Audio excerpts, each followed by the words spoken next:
Number 33, Dog Soldiers from 2002. And the story is basically about these like military guys set in the Scottish Highlands, and then they have this training mission. It's kind of like a routine training, and they end up coming across these wild creatures, these werewolves. Basically, that's what they are. They're werewolves. And it's a great werewolf film. I mean, when's the last time we heard of a great werewolf movie from this decade? We haven't seen any. We haven't seen any. I mean, Underworld was okay, but to me it was a little bit too, like this high tech, Blade kind of movie where it's just all latex and all this high fashion, high tech kind of thing. And the werewolves are just part of the storyline. This movie is actually about the werewolves themselves and kind of being like these mysterious creatures and kind of attacking and terrorizing these particular soldiers.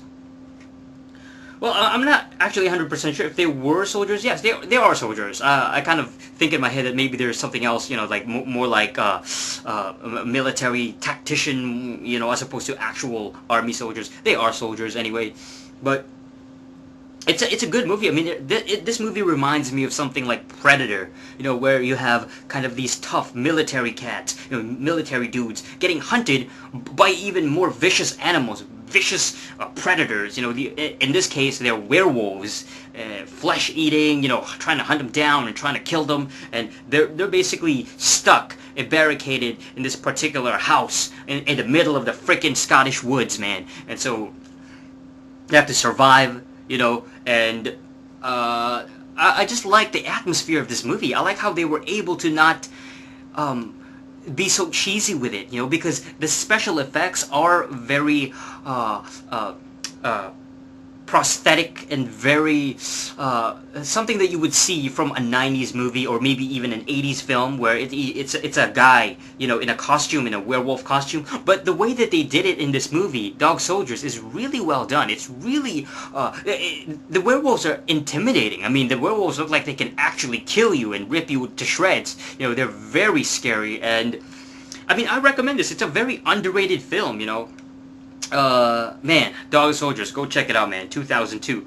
And if you enjoy this film, I also want to recommend a New Zealand film called Black Sheep from 2007. And you might kind of already got a hint of what this movie is about. Black Sheep is basically about were-sheep, sheep that bite people, and vicious sheep that kill people. Anyway, moving on. Number 32. Amelie from 2001. Yes. Well, why is this movie great? I remember watching this several years ago, a long time ago, and I thought it was a charming movie. It was a great kind of romantic movie about this young woman, and she's trying to find like her soulmate or whatever you want to call it. Her lover. Like her chosen man, her chosen companion. And she ends up meeting him, and it becomes like this tale of cat and mouse. She's like trying to get away from him and trying to play hard to get, essentially, and he's trying to catch up to her. And I thought it just had a lot of charm, man. There's a lot of great acting in this movie, a lot of memorable scenes, a lot of Amelie herself. The character of Amelie, she comes off as this really sweet, really kind and caring young woman, and she, kind of down to earth, and she cares for the well-being of others, and she's almost like this ideal woman for most guys. I mean, she has like this caring, nurturing personality, and she tries to make the lives of other people around her, better. Almost a fantasy, really. It's like a fantasy of almost like the perfect woman or something like that. Well, that's the kind of person that Amelie represents, and this movie does a great job of mixing. There's a lot of beautiful colors in this movie. I noticed it. There's a lot of beautiful, like, bright colors that pop out in certain scenes that bring really this movie to life, and so I appreciated that.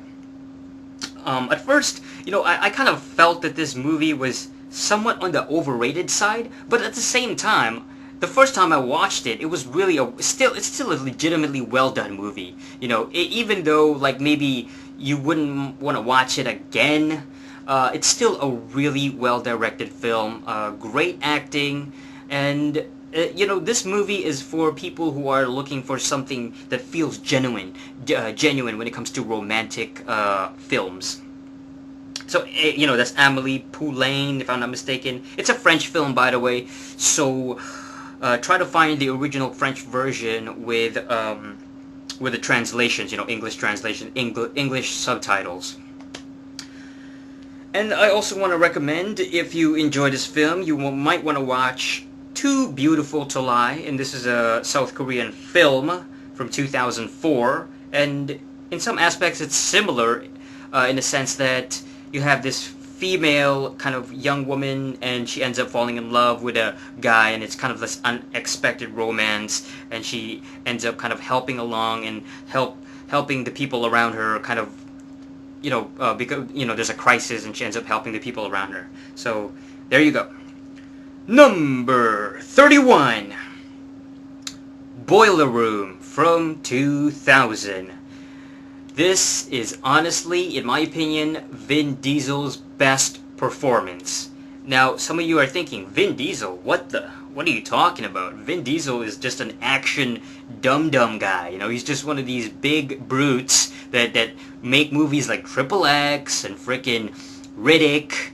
Well, no, Vin Diesel, you know, Vin Diesel's career, he actually wanted to get into serious acting because he has like this passion for live theater and performance, and that, you know, that's how he kind of grew up on. He grew up on, you know, live theater and performing in front of a crowd, and so movies like this really showcase his potential and his abilities as a real serious actor. I mean, he stole the scenes in some parts of this movie.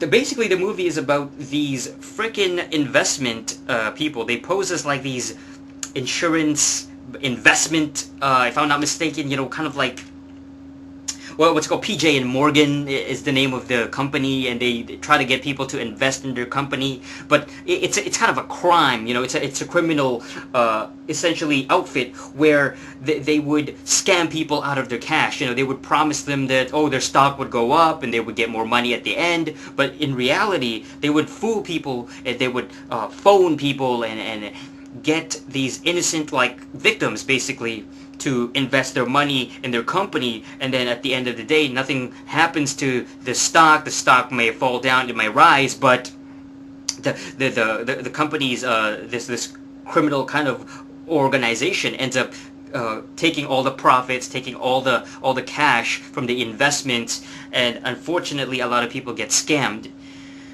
I mean, it's a must-watch because it's one of these intelligent films. It's such a breath of fresh air. I mean, this movie came out really early too. I mean, as far as this decade goes, it came out in early 2000, like in February or something, man. I mean, I was still 12 years old when this movie came out, and I'm 22 years old now. Okay, it came out a long time ago, but it's a great film, very intelligent. I love the dialogue in this film. I love how they expose these people, man. They expose these criminals, these freaking swindlers, and these freaking dishonest, you know, investment dudes that really try to go for your money. They're bloodthirsty, man. I mean, it shows that there's a lot of scammers out there, you know. They just want your money. So be careful when you receive a telephone call from one of these assholes. So, you know, Boiler Room, very intelligent, smart movie. I love the dialogue. I love how they reveal a lot of the aspects when it comes to these criminals. And if you like this film, I mean, I recommend you also try Catch Me If You Can from 2002, directed by Steven Spielberg. That's a great movie. That's a great crime movie where somebody ends up ripping off a bunch of people. So, continuing on, let's move on. Number 30.